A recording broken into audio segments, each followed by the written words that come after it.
ल साथीहरू हामी त यहाँ गफ गर्दै बसिरहेछौँ होस्टेलमा।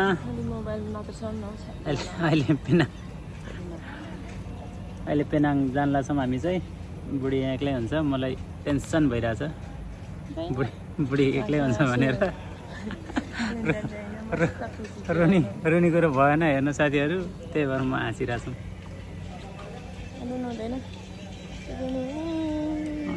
नरौ न त अलि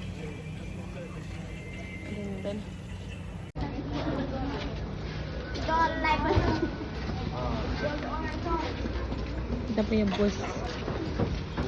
bos nah हाम्रो दाइ हो, kita punya bos besar bos।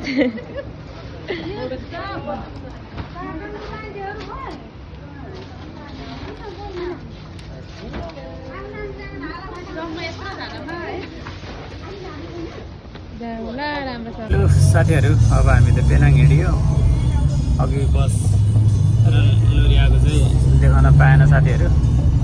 अहिले चाहिँ जाँदैछ भने सर कता हाम्रो विनोद सर बिराज होइन के भयो, हामी यहाँ हिँड्दैछौँ एयरटेल आएर।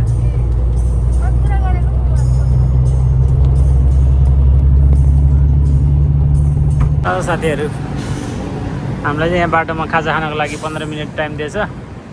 नरिवलको पानी छ, यहाँ बसिरहेको छु। दामी छ यहाँ आउँदै, त्यता होटल रहेछ। भोगाइदिन्छु, बसमा गएर बस्छु। बस चाहिँ उता छ हाम्रो।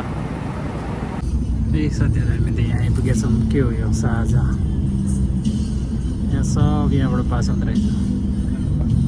सबले पैसा तिर्नुपर्छ, पैसा बिना जान पाउँदैन यहाँबाट। यिनीहरू हामीहरू भनौँ न सब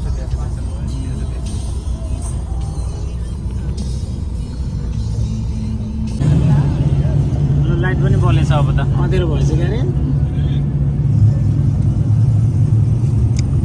लु साथीहरू हेर्नुहोस्, बाटोमा पानी झरिरहेछ, झर्ना सर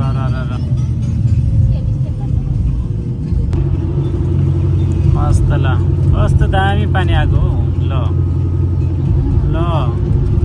पेनाङ जाने बाटोमा त यस्तो पो रहेछ त।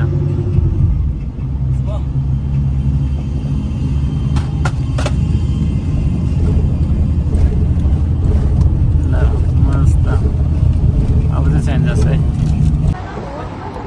ल साथीहरू हामी आइपुगे, यतै बस्यो हो। केटाहरू यहाँ छ, होस्टेल यहाँ छ। यो हाइवे रहेछ, यो बाटैमा रहेछ। ल साथीहरू हामी चाहिँ होस्टेलमा सिफ्ट भएको छौँ। यता हाम्रो होस्टेल यस्तो छ, हल्को छ, 10 तला माथि छ हाम्रो होस्टेल। आवाज चाहिँ यस्तरी हुन्छ, पानीहरू चाहिँ यस्तरी। साथीहरू जाँदैछन्, लिफ्टमा जानुपर्ने रहेछ। यस्तो छ साथीहरू। ल साथीहरू आएर पनि यता बसिरहेछौँ, 10 तला माथि बसेर हेरिरहेको छु यसो यतातिरको भ्यूहरू। तर घाम लागेछ, घामले आँखा हेर्न मिलेको छैन। यसो हेऱ्यो, यतातिर जङ्गल रहेछ, यतातिर घरहरू रहेछ, तल गाडीहरू हिँड्दैछन्।